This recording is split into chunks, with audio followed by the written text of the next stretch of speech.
5x5. Good morning, everyone. I am the Bear Man from the internet, and it is the 23rd of May, 2025. I know dominate the year of our Lord. Good morning to everybody in the chat. We've got a written brief, we've got national intel, and it's Friday day of prep. We got stuff to do today. Good morning, Texas Sheep Lady. Yeah, if at first you don't succeed, you try again. Yeah, was not terribly successful at live streams yesterday, both on YouTube and on Patreon, infrastructural and logistical challenges. So here we go. Bear Independent Brief provided by the Dance Monkeys, intel at bearindependent.com. Oh, by the way, shows brought to you by the creator of the universe, refugemedical.com, and the wonderful people on Patreon who are the economic engine of the Bear Nation.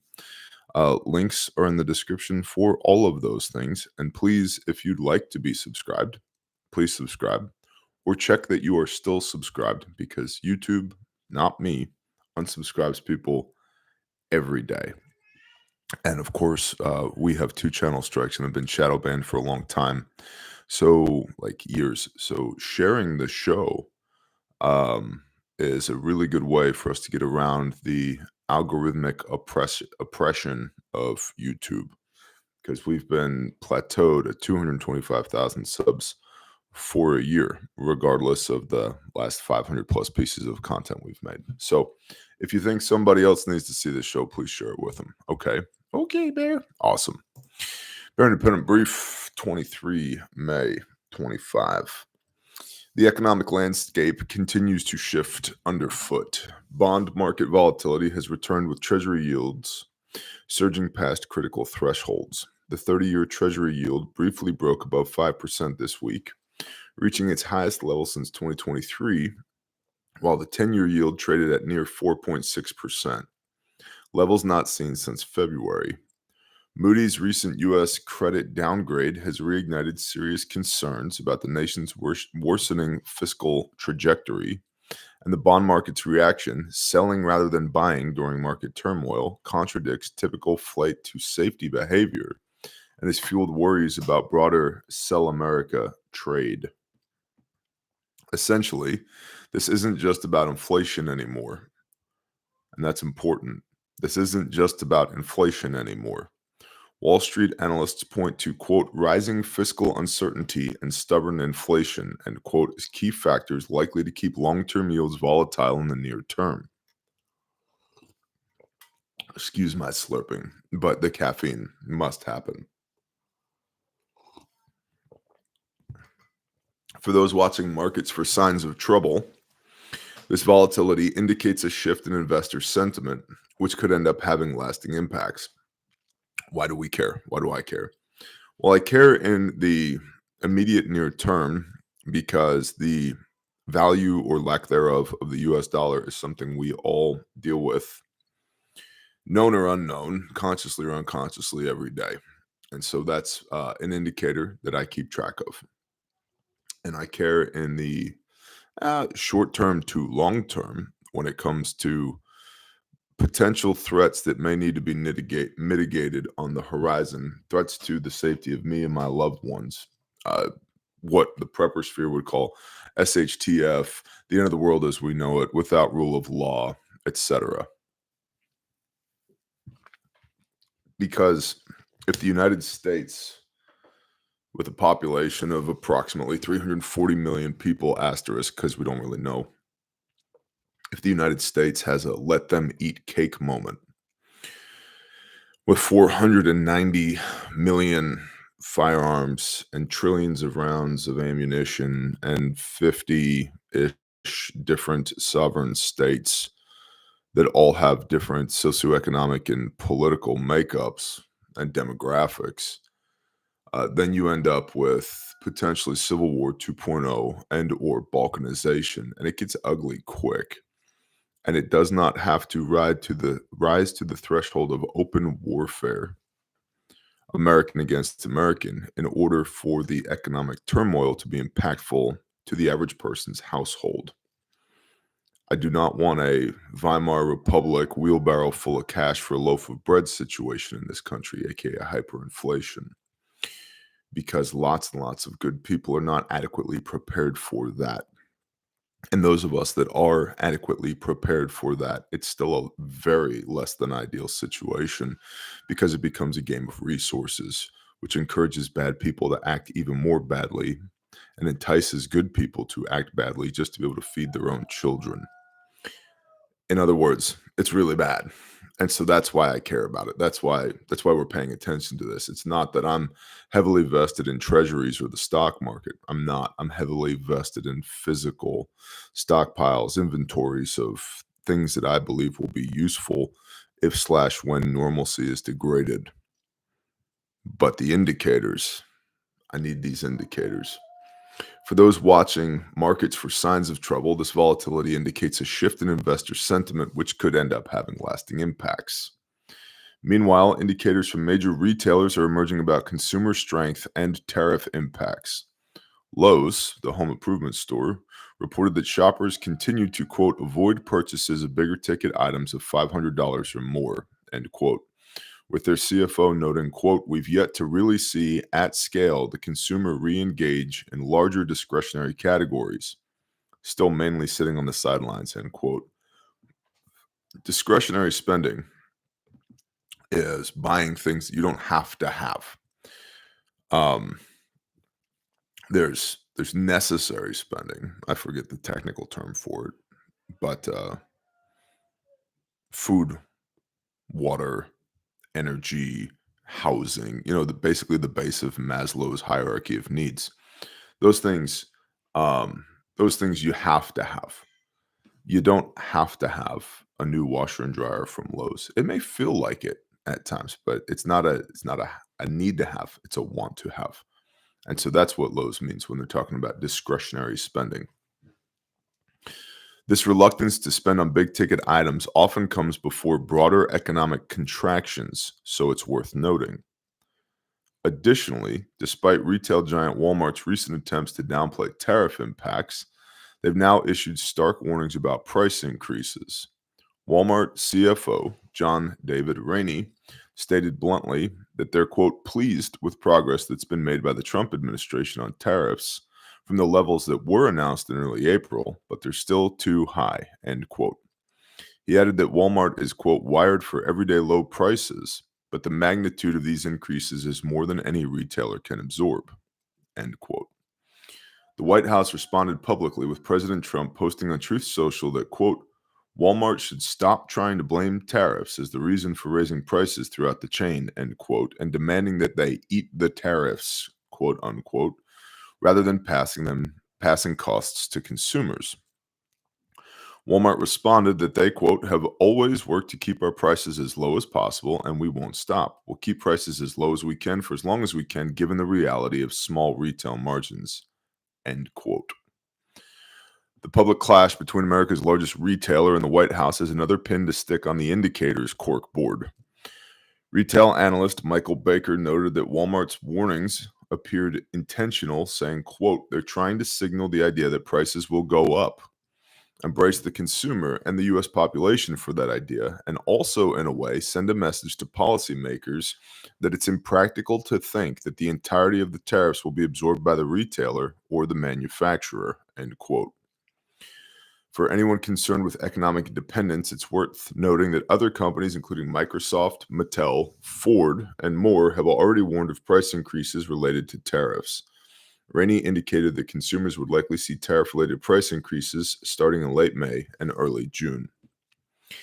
Now, here's the thing with the tariffs.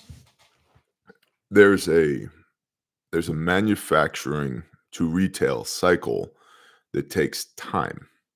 And so the current rate of tariffs may be 10% on China, although it could also be 20%. It could also be 45% because there are triggers geopolitically that if China behaves in certain ways, tariff rates go up or down. And one of the issues right now is that China is buying significant amounts of Venezuelan crude oil, which I believe tax on an additional 25% tariff to Chinese manufactured goods. So the Chinese are filling their tankers in Venezuela, stopping off in Brazil, swapping paperwork to make it appear as the load originated in Brazil, and then bringing that back to China as quickly as possible. And you may ask, well, why? Why don't they just get oil from elsewhere? Because Brazil is also in economic turmoil and needs to sell oil as quickly as possible. Supply demand, they need the money, and so they're letting the oil go very cheap.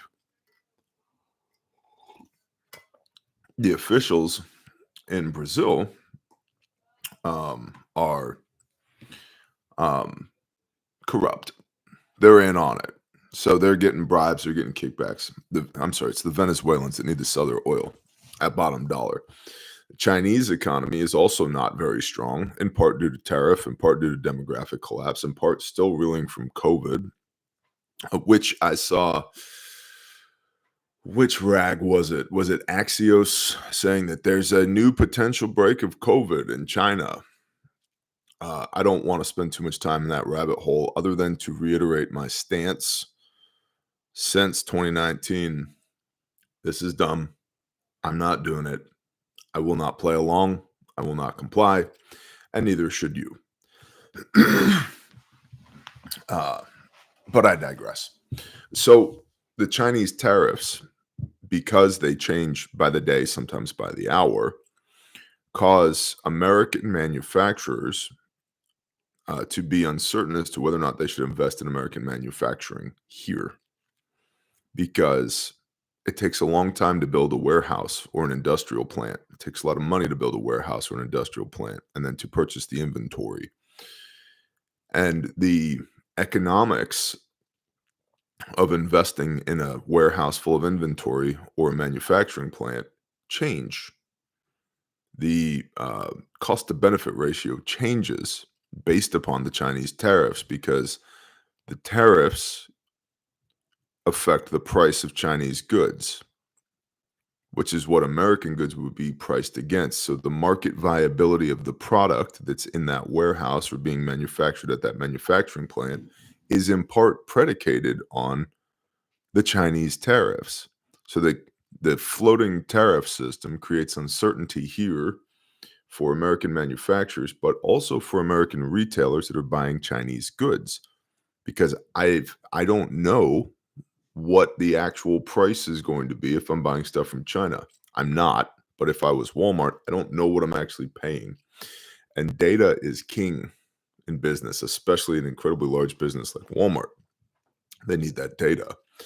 And so uncertainty breeds uncertainty. That's why the stock market has been fluctuating as hard as it has, and that's why gold is up and Bitcoin is up and all these other things. So it's a bit of a mess. And then it also takes, depending on what you're buying, 6 to 12 weeks to get your stuff. And it's that 6 to 12 week margin where we did have a period of time where the tariffs on China were 245%. That created a dip in imports into America from China because nobody was buying Chinese stuff, which made American manufacturers super happy for a minute until the tariffs on China went back down to 10%. So hang with me here. It's all a little convoluted, but it's a kind of a big deal. Ultimately, the way that materializes is scarcity of product in America, and scarcity breeds value, which is why Walmart is talking about prices going up. Now, even if the tariff is only 10%, how much margin does Walmart have on its products? The answer is probably not much. Generally speaking, a retailer has anywhere between 60 and 100% margin on their product. So if they buy it for $5, they sell it for 10. But Walmart is a huge retailer. The way they have everyday low prices is they have what's called an economy of scale. You can buy one product for $10. You can buy 100 products for $9, 1,000 for $8, 10,000 for $7, 100,000 for $6, or 1,000,000 for $5. Okay. That's called economy of scale. John Jones in the chat says it's 17%. Well, Walmart, let's say it's 17%, has built their entire business on 17%. They can operate at 17%. Take away 10% of that for tariffs. They'll leave 7%. That's less than half of their gross profit that they need for their operational expenses. It's a big deal. Okay, it's a big deal. And so a company has two choices. One, they can eat that and operate at a much lower profit margin. Or I guess they have three choices. Two, they'll realize they can't operate at that profit margin, so they will let people go, close stores. So people lose jobs, people lose access to product. So they consolidate to drive their operational costs lower. Or three, they pass that 10%, that cost on to you. Okay. And so that's what Walmart is talking about. It's like, we're not going to eat it. We're not going to fire people. We're not going to close stores. We're not going to diminish our already marginal profit margin. We're going to pass it on to customers. And so there is a bit of conditioning that's happening with Walmart announcing this, saying, hey, they're essentially saying, hey, expect higher prices. And the challenge there is that the US dollar is already very ineffective for commerce and trade. Thank you, Treasury Department and the Federal Reserve, which never actually got audited because Doge was just a thing that people said, not a thing that the Republicans in Congress felt the need to codify into law, further proving that both the Democrats and the Republicans are just two separate wings of the same disgusting bird. Now, moving right along to our extra intel. We've only got a handful of extra intel here. And so if you have intel you would like to provide to the Bear Nation, the email address is intel@bearindependent.com, intel@bearindependent.com, intel@bearindependent.com. Or you can go to bearindependent.com and click the Contact Us tab. Sound good? Okay, Bear. Awesome. This coffee is amazing. And I think if I had to assume a demographic for the Bear Nation, I think many of us shop at Walmart, oftentimes unwillingly, because many of us live rurally. And when you live rurally, that's a word, right? You live in the rural areas, you don't always have a lot of options as far as places that you can shop. There is one small grocer chain in the big city near us and a Walmart. Those are your options. So Salty Grandpa Joe says, pull yourself together. We need you. I don't know if you're talking to me or somebody in the chat, but Salty Grandpa Joe, this is what I got this morning. I feel pretty collected, honestly, given the lack of sleep that has been achieved by me in the last, 12 hours or so. Oh, well, looky here. First piece of bonus intel at bearindependent.com. My wife works at the Walmart here in Greenwood, Indiana. Last night they were doing price changes. The stovetop stuffing box was $1.67 a box. That same box is now over $4. She mentioned several items have similar upcharges. A lot of major increases across the grocery aisle. $1.67 to $4. So what's that, about 250%, 240% price increase on a box of stuffing. Do you guys know how to make stuffing from scratch? Especially if you have, like, day-old bread isn't really a thing anymore because the bread that's at the grocery store is actually a sponge filled with preservatives. But if you're making your own bread,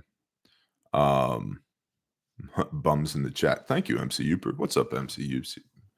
Yeah, for junk, exactly, Texas Sheep Lady. You can make your own stuffing. You can make your own croutons. You can make your own bread, and it's way better than the stuff at the store. You can make your own, if you have the land for it, your own meat. It doesn't take that much land. You can make your own vegetables. You can all this stuff just comes up out of the ground. I had a whole conversation with my 8-year-old about this the other day, about how everything is basically made from dirt. Trees come from the dirt. People came from the dirt. See Genesis chapter 1. This iPhone right here, this existential crisis rectangle, and plastic is derived from oil, which comes from underneath the ground. The silica that it's in here for the processor and the random access memory, the RAM, and the glass, all of that are minerals that are in rocks and in the dirt. And so this is just many, many steps, 40, 50, 100 steps of value add, of labor addition to go from dirt to product. The lithium in the battery came from underneath the dirt. It's all dirt. Okay. So if you had a piece of dirt that was yours, yes, rescue, I am saying that it is possible that someone could provide for themselves. That's exactly what I'm saying. If you had a piece of dirt with less effort than one would think, food will just come up out of the ground. Um, my wife is in charge of leavened bread in our house, and I'm in charge of unleavened bread in our house, and they're both relatively easy. Um, Unleavened bread especially, and it's quick, very fast, right? It turns out you can just make stuff and not have to eat their poison or be fully engaged in their beast system. You can just do things and then they work and then you get better at it and then you're healthier and happier and less dependent upon the system. And that's preparedness. How interesting. Back to the national intel. So this is from a few days ago. Today, Sunday, 18 May 25, we saw a military convoy in 3 segments, 5 or 6 trucks each, and about 10 minutes apart. Our WAG, it's a reserve unit traveling I-24 eastbound along mile marker 100, approximate up to mile marker 108. Last group seen at this mile marker, each carrying 2 to 3 pontoon-like boat-like pieces of equipment, a possible power unit, and at least one segment had a deuce-and-a-half personnel carrier. Hubby thought they were floating bridges for quick install and temporary replacements for waterway crossings. Last group was seen at 10:10 hours. Could be nothing, but the more puzzle pieces, the prettier the picture. Edit. Sorry, that was in Tennessee between Chattanooga exit 70 and on Highway I-24.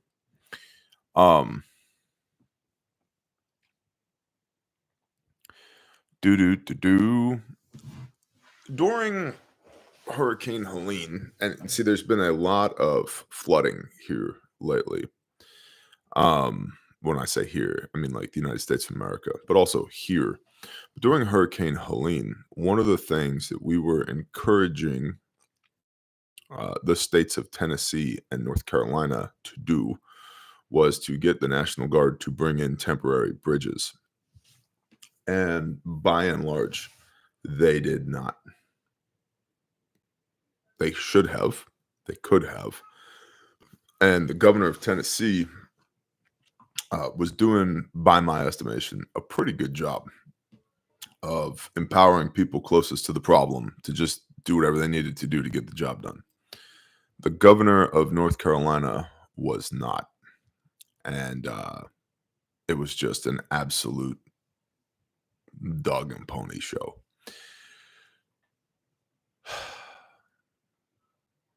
There's been a lot more flooding since. I mean, Grindstone is in London, Kentucky after tornadoes right now. There's been a lot of localized flooding here. It wouldn't surprise me if they were temporary bridges because there's been lots of flooding. The upper jet stream has changed its location for whatever reason, magnetic excursion, solar activity, geoengineering, natural patterns and cycles, a combination of all of the above. And as such, the areas, if you have noticed in the last few years, I mean, think about 186-mile long tornado, Mayfield, Kentucky. Kentucky, not really known for its tornadoes, and has a much different topography than, say, Kansas. There was a series of bad storms in Kansas a few days ago, a week ago, and Grindstone reached out to them. It was like, hey, you guys need help? They're like, man, thank you so much for calling. We love you guys, but this is Kansas. We're good at tornadoes. We got this. London, Kentucky, where Grindstone is now, doesn't have, what's up, Brother Gas, doesn't have a lot of experience with tornadoes because that's not something historically we would see a high instance of. So the areas that have been affected by these major storms and tornadoes, I mean, like Alabama and Mississippi, sure, they typically get big storms, heavy rain, all of that. But EF4, EF5 tornadoes, nah, not really. No. And then, and these storm systems tend to move from the southwest to the northeast.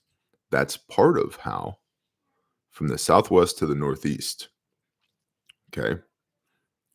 That's part of how I knew Helene was not normal, not natural. Because on our first helicopter ride during Helene, I was looking at the mountaintops. The storms moved from southwest to northeast. Every mountaintop we flew over on the southeast side had straight line wind damage, and on the northwest side had tornadic damage. The exact opposite. The exact opposite of what it should be, what every natural storm does. It moves from the southwest to the northeast. You can check the data on this. We've seen it 50 plus times with Grindstone. Point here being that these storms that used to be generated in Texas that would move more or less, West Texas and move more or west, northeast up through Oklahoma into Kansas, maybe Nebraska, and these lines of storm that would roll off the Rocky Mountains and move, northeastward are now generating in different areas of the country. That line has moved, and there are areas that historically don't get storms like this. Arkansas, Alabama, Mississippi, St. Louis areas of Missouri's just been getting hammered. Kentucky, Tennessee, Ohio, it's odd. This is not normal. And so areas that wouldn't normally be dealing with this much rainfall that quickly, that's what you get. That's where you get flash flooding from. And so it doesn't surprise me that there are pontoon boats and temporary bridges being moved around, because they're very useful in areas like that, because half of the bridges in our little area of the world in Helene, half of them were gone. Not structurally compromised, gone. They didn't exist anymore. And that resulted in being able to look at a map and say, that area right there that we need to go to that's 4 miles away is going to take us over an hour to get to, because there's no infrastructure to get to it. So, moving right along, back to the national intel. I work for one of the largest power generation companies in the state of Oklahoma at a facility in eastern Oklahoma along the Arkansas River. Wow. I know exactly where that is. This week, there's been an internal announcement stating a man has been seen taking photos of our headquarters downtown and at least one of our generation sites. License plate reading camera software has identified the vehicle used by this person 5 times. We've been told by a site manager that the FBI is looking into the matter. The man appeared to be a white male, middle-aged, with tattoos on his left arm. I personally saw a photo of the man. He was wearing a ball cap and round shades, standing casually at the front gate with his phone pointed towards the facility. Recently, we've been warned to be on the lookout for bogey aircraft over the facility as well, in the form of small UAS and UAVs and even an unmarked helicopter. An unmarked helicopter makes this really interesting. Is that hearsay or not? Because not everyone has helicopters, and definitely not everyone has unmarked helicopters. So that's super interesting. What is your opinion of preterism view? My opinion of that is go watch my Bible videos and leave a comment over there. We're doing the intel right now. We do many different shows at this channel. I've read almost the entirety of the Bible on camera with you week by week by week. We do the intel brief. We do pre-recorded homestead and preparedness content, um, and also some CEO content, the occasional me playing drums content. So there's a lot of different subsets of the audience of the Bear Nation. There's some of y'all who are hardcore that watch everything that I do, but there's many of y'all who tune in for the intel briefs but don't watch the Bible videos, and that watch the Bible videos but don't watch anything else. And that's all fine. That's all fine. Algorithmically, YouTube hates that. Me, I don't really care because this may come as a surprise. I'm not a robot. I'm a unitized, actualized individual with lots of different interests and giftings and talents and delights, a bit of a polymath. And so the content that I produce is based around the real person that is me, and my interests, my giftings. And so we do read the Bible. We also do the intel brief. We also do, like I said, pre-recorded preparedness and homesteading content and business content at times, and also the occasionally musical content, because I'm a real person. I'm not a one-dimensional robot. And so you have always gotten me at this channel, and you'll always continue to get me at this channel. Not make believe me, not talking head me, not the part of me that I want you to see, but who I actually am, the real human that is me. You aren't AI.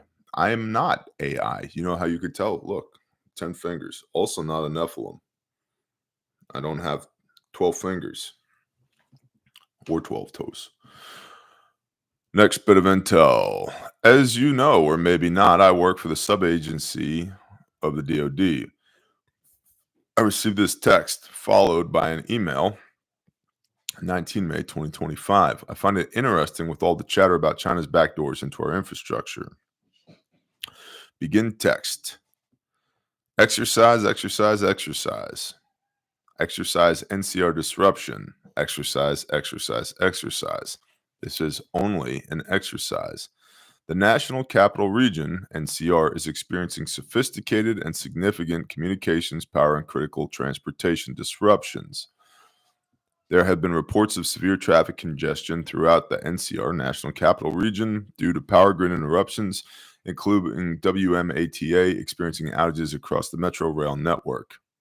Widespread outages of power and internet services have affected multiple areas in Northern Virginia, Washington, D.C., Southern Maryland, impacting the ability of many employees to perform their duties effectively.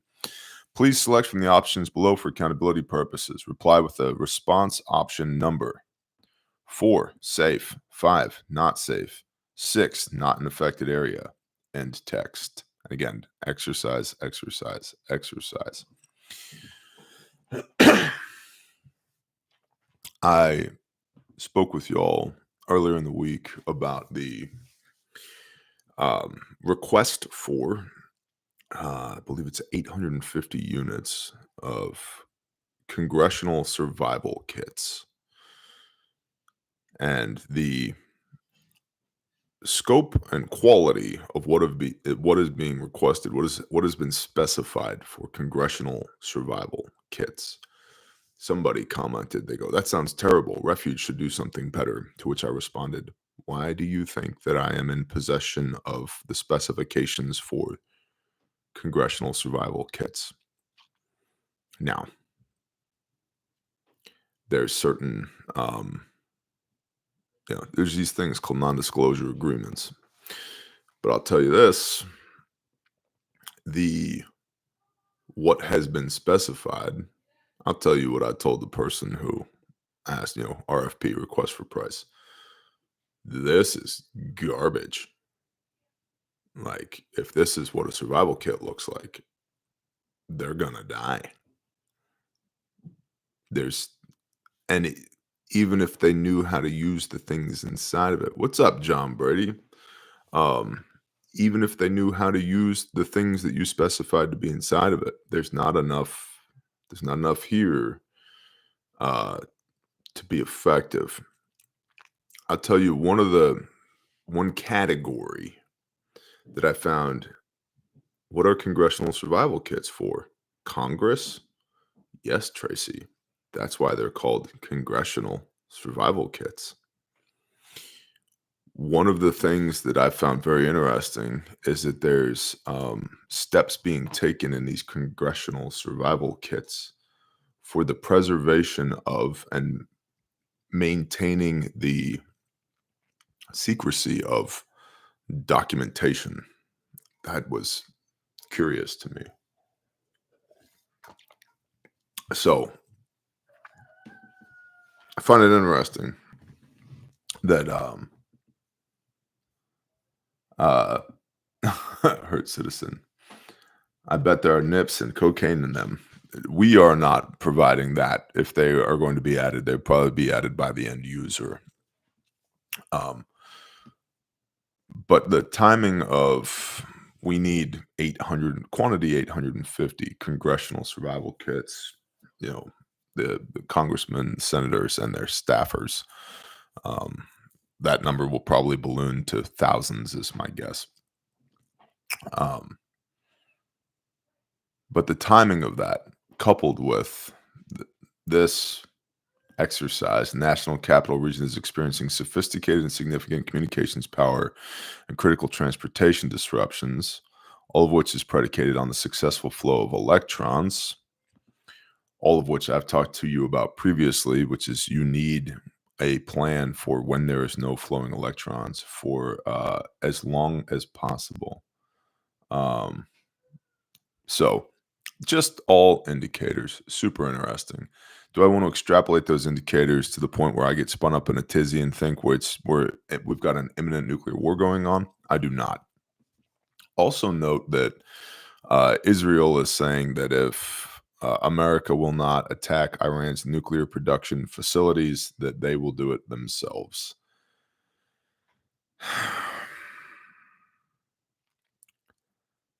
Just to reiterate, I do not do not want to get embroiled in, will not send my sons and daughters to die in a war on behalf of the nation state of Israel. The nation state of Israel is a secular nation. These are all facts. This is not opinion. It's not anti-Semitism. You can read about this on the Wikipedia page. And yes, I know their politics are garbage. The nation state of Israel is a secular nation that was codified in 1948 from the due to the Balfour Declaration put together by the Rothschilds to have a land endowment from a piece of land that was called Palestine in the Middle East, geopolitically referred to as Palestine, to do a carve out for the nation state of Israel via the Rothschilds. If you believe in the Bible and the God of the Bible and the Son of God in the Bible, I would encourage you to adhere to the law of first mention, meaning the first time we see a word or a phrase or a concept in the Bible, that's what it means. And it continues to mean that because Malachi 3 verse 6, I'm the Lord Yahweh Sabaoth, the Lord God, I change not. It continues to mean that throughout the word. It does not change. Israel is Genesis 32. It's a person, which becomes a nation, which becomes the fulfillment of the covenant that the Father makes with Abraham in Genesis 12:3, and that your seed will be the esteem of all nations. And we Gentile believers in Messiah are grafted into this people group. That land was always referred to biblically as the promised land, as Canaan. Israel's not land, it's people.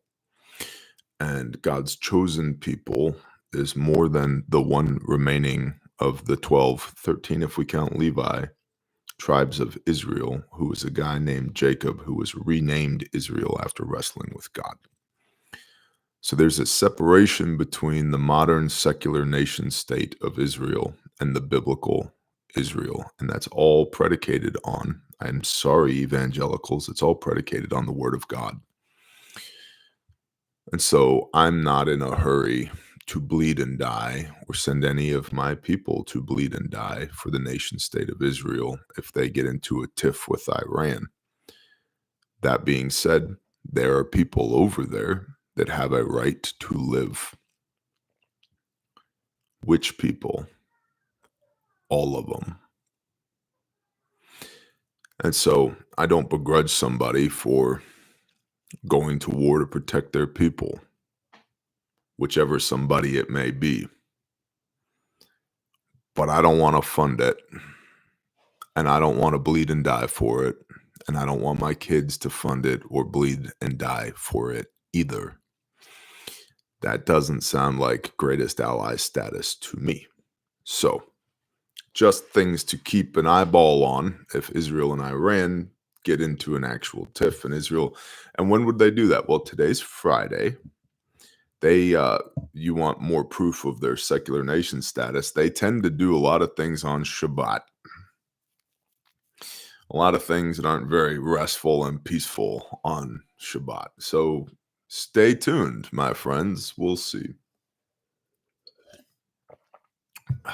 Now, speaking of what Yahweh, God, has been up to, we will skip this week for a Zechariah video because I haven't recorded one yet. And so just, read your Bible, hang out with your homies. We will not have a fresh Bible video this week. And the reason we will not have a fresh Bible video this week is because the women of our Patreon women's group are at their annual retreat. And so I am Mr. Dad for the next few days. And I'm actually looking forward to it. It's going to be an awesome time to hang out with my kiddos. And I'm going to, my goal is for when my wife returns from women's retreat to have the whole house clean. Now, this may come as a shock to some of y'all, I am not great at cleaning the house. Dishes and laundry and mopping and sweeping and folding blankies and, cleaning the hard surfaces, not my gifting. My wife is much better at it than I am. However, that's my goal. So she will return to a home that is clean because she takes that stuff very seriously. Okay. Yeah, laundry. Exactly. Texas Sheep Lady. Yes, laundry. I will be doing laundry. I hope you all like the color pink because all the white's fixing to be pink. Anyway, so because the women are doing their women's retreat, I'm Mr. Dad, which means no Zechariah video this week. Speaking of what Yah is up to, Grindstone is deployed in London, Kentucky. I mentioned that before. If you would like to support Grindstone's ongoing pro bono disaster relief efforts, we are supported one way and one way only, and that is y'all. What's up, Lamppost? I got this cool shirt on right now. Where is it? There it is. Right there. Cool shirt. We are supported only by y'all. We don't build a homeowner. We don't build a state. We don't build the federal government. No taxpayer money at all. And so if you would like to make a charitable donation to Grindstone, you can just click the description or visit bearindependent.com that has links to everything, or go directly to grindstoneministries.com. You can donate there if the Spirit convicts you to do so. While you're there, if you don't have a Bible, can't afford a Bible, you can get one from us for free at no cost. If you need another one, you can buy one from us at no margin, no markup. Our cost, straight cost to you. It's at grindstoneministries.com. And Grindstone is trying to fundraise for a shower trailer right now for our volunteers, because we are a volunteer organization. And so if that's something you'd like to assist in, grindstoneministries.com. Additionally, if you'd like to go volunteer on this deployment or the next one, make sure you sign up at grindstoneministries.com. What else has Yah been up to? Caleb House, Caleb with the K, our counter-trafficking ministry. Construction is ongoing. We've gotten more power brought onto property. We're working on getting more water brought onto property. The well house and the old well house was torn down. A newer, much larger well house has been built around the existing well. The infrastructure will be going in shortly, a series of tanks and pumps to move well water and distribute it from that single point, the well, to all the different buildings and houses on property. The barn dough is complete and has been complete for a while. The director's house, because we will have an on-site director. The director's house, the footings have been poured, the foundation, block foundation has been laid, and the framing, interior, exterior framing is up. Sheathing is on, working on the roof line next. Porches have gone on as well. Bourbon Bear TV, what's up, man? Um, so construction is ongoing there, as well as the area for the greenhouse is half cleared. I need to get out there and turn half into whole. Kind of took priority of clearing right away to bring more power in as far as chainsaws and track hose were concerned. But now that that's been done, we can get back to getting the area for the greenhouse cleared. Just lots of things happening there, which is absolutely awesome. Caleb House will likely be providing biochar from the land. So the trees that we cleared will get burnt into biochar, and then we will use it for agriculture on property. But we'll probably also make some of that available to y'all. So stay tuned for that. And the field teams continue to jam up bad guys and rescue people. And that's amazing work that they are doing. So if that's something you'd like to support, Caleb House with a K, calebhouse.org. So that's what Yah's been up to. Remember, like, subscribe, and share. I would greatly appreciate that. That helps the channel quite a bit, especially the share part. Caleb House is looking for framing volunteers. If you feel called to it, you can email volunteers@calebhouse.org. Volunteers at calebhouse.org. Refuge Medical, another thing that Yah's been up to. Yahweh is my refuge and my strength. The Lord my God is my refuge and my strength. Refuge has a, we're shifting models. We've been shifting models. You might have noticed. We have always been an education and instruction company that also provides first aid kits. And we're going to continue to make the best kits on planet Earth, made here in America, guaranteed forever, with everything you need in them, nothing you don't, of the highest quality. If you don't know how to use it, though, it doesn't really help you. Now, we've provided, myself here at Bear Independent and Refuge, as an organization, we provided hours, tens of hours, hundreds of hours of instruction on bleeding control, airway management, dealing with punctures to the pleural space, head injury, hypothermia, circulation, exposure, evaluation, elevation, triage, all these things, pre-hospital trauma medicine. And we've trained 6,000 people. 6,000 people in the last few years. And when I say train, I mean like in person, in my classroom, in a class of usually about 20 people.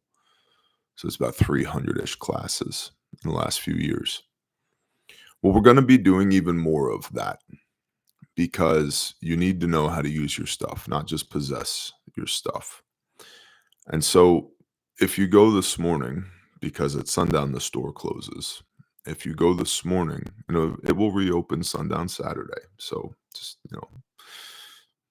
keep your pants on, as my dad would say, which I don't even know where that came from. It was like an impetus to slow down. Keep your pants on. I wasn't taking my pants off, Dad. What does that even mean?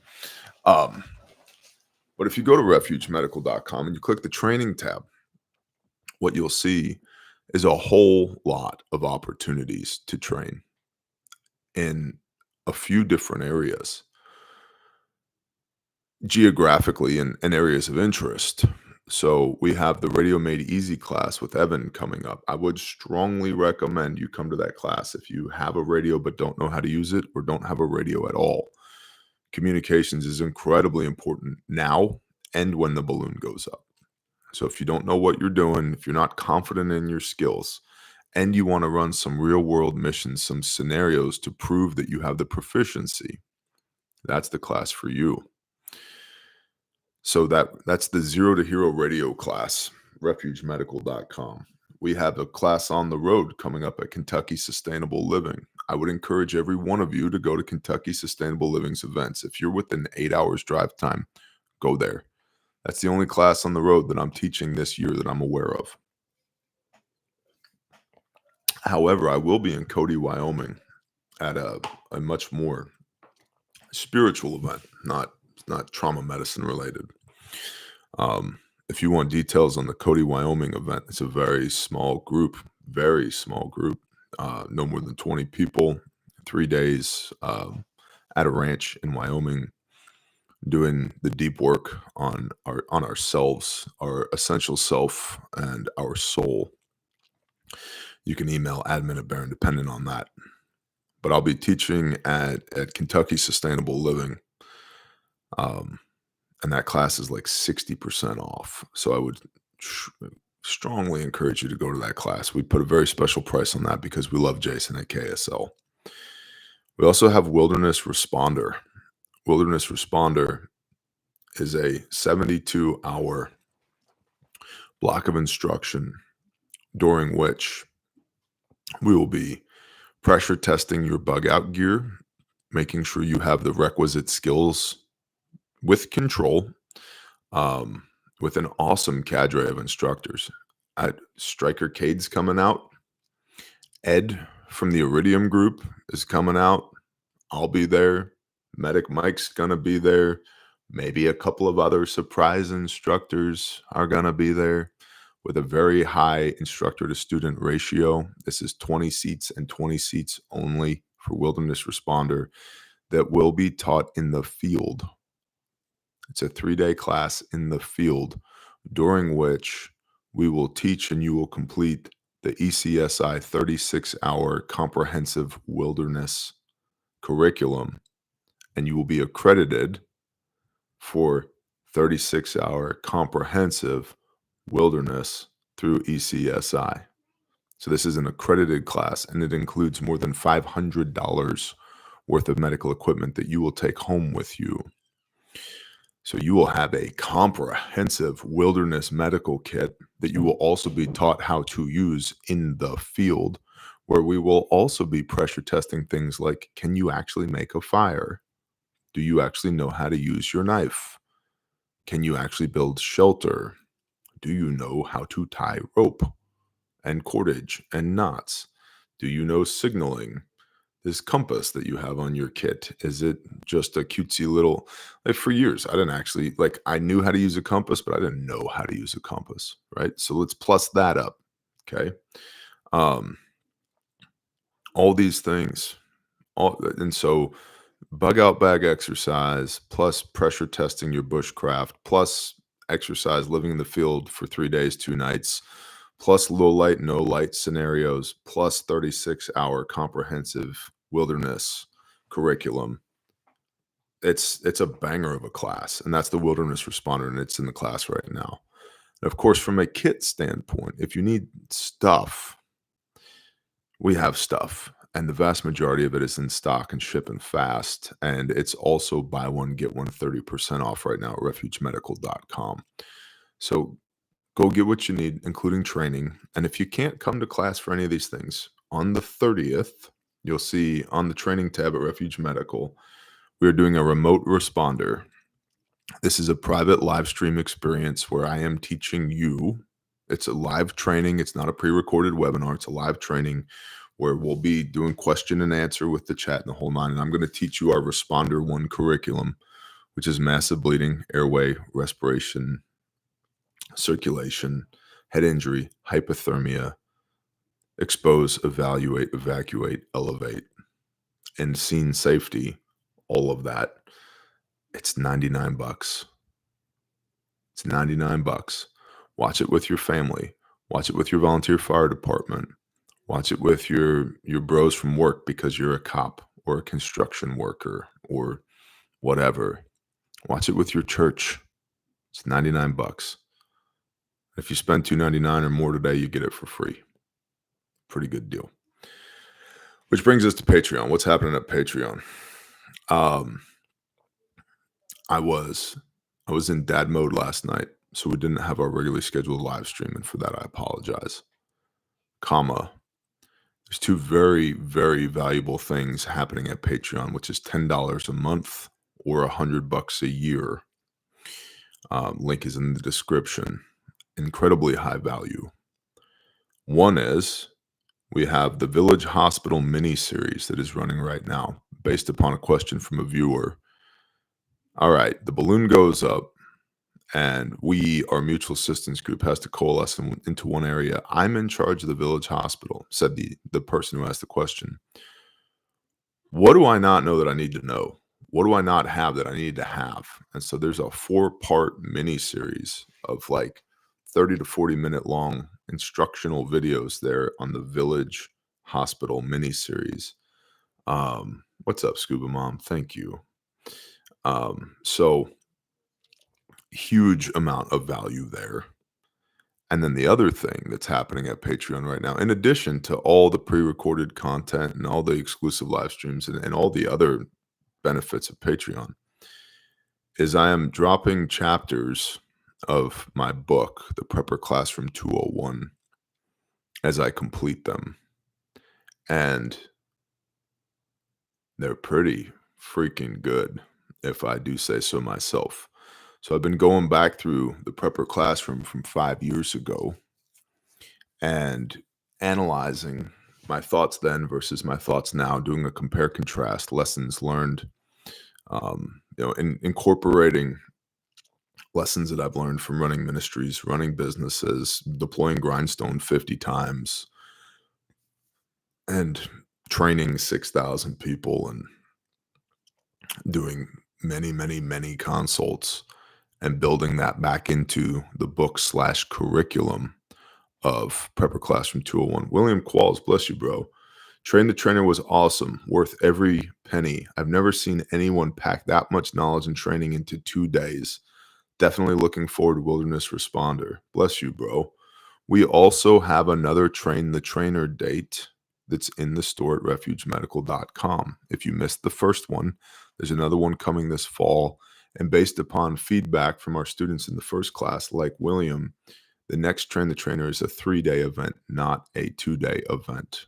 And so it's still going to be jam-packed, but we're going to have more reps and sets for scenarios, as well as go deeper on some blocks of instruction. So if you missed the first Train the Trainer, don't miss the second one. These are the only 2 that we're doing this year. I know that. I'm also working with some other trainers for our November, December dates to bring some exclusive trainers in to do some other things just stay tuned for all this. So on Patreon, link in the description, we've now got the Prepper Classroom 201 going up and the Village Hospital mini-series. And with that, let's talk to Dad, shall we? Yes, we shall. Let's do that.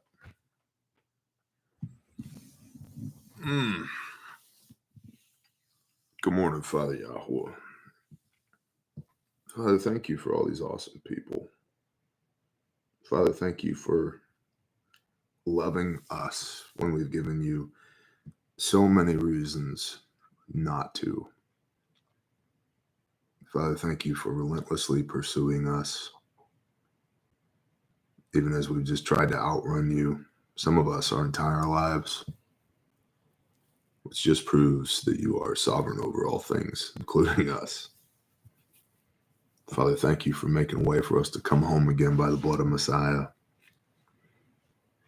for washing us clean as snow, and for seeing us the way you made us to be, not the way the world made us to be, for knowing our heart and our inward parts, and for being merciful and long-suffering, for just being a good dad and loving your kiddos.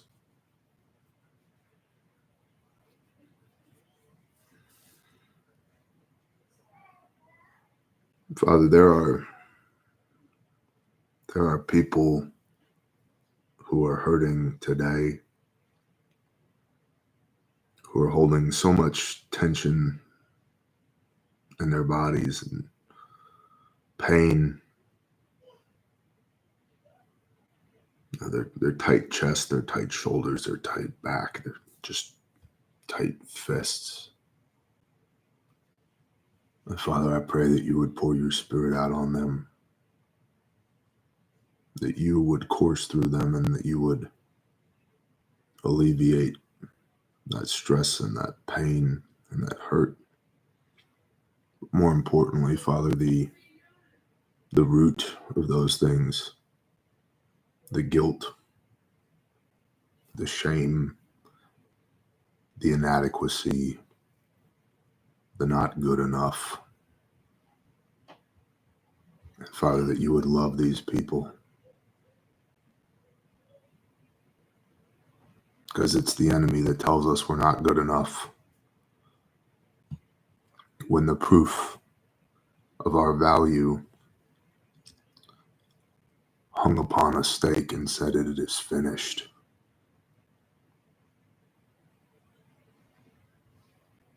That you love us so much, even with our inadequacies and our guilt and our shame and our hurt, that you would die for us so that we might live.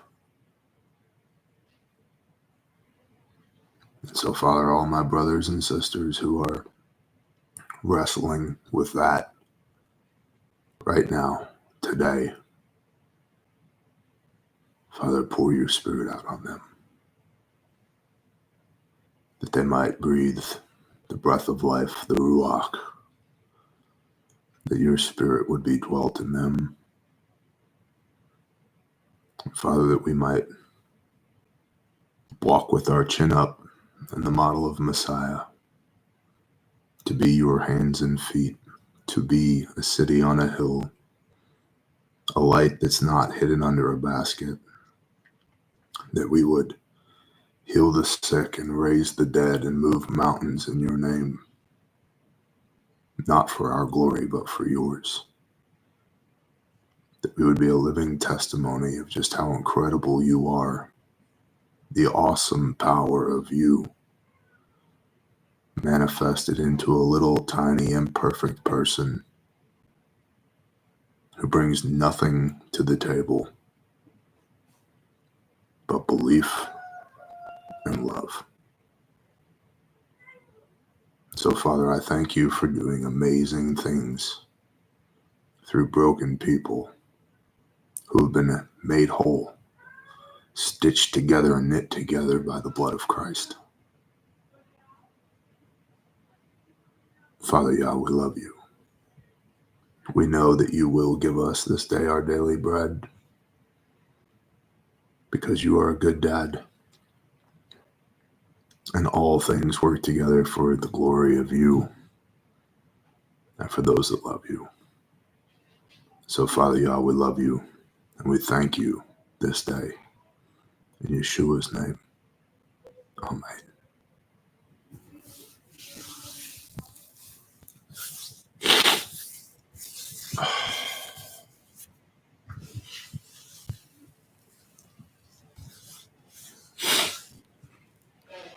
I could feel it. There's one of y'all out there holding on to something that's not yours to hold on to. I'll give you a real quick framework before we go. If it's sin, yours or anybody else's, that belongs to Messiah. Give it to him. If it's conviction, yours or anyone else's, that's the job of the Holy Spirit, the Ruach HaKodesh. Give it to him. If it's provision, protection, and blessing, that's the job of the Most High. Give it to him. Those things are not ours to carry. I am not in charge of provision, protection, blessing, the remediation of sin, or conviction. Those are not my jobs. I need to stay in my lane. What is my lane? What did Messiah do? That's my lane. So don't carry things that aren't yours to carry. You're not built to carry them, nor am I. I love y'all, and I will see you when I see you. Shalom.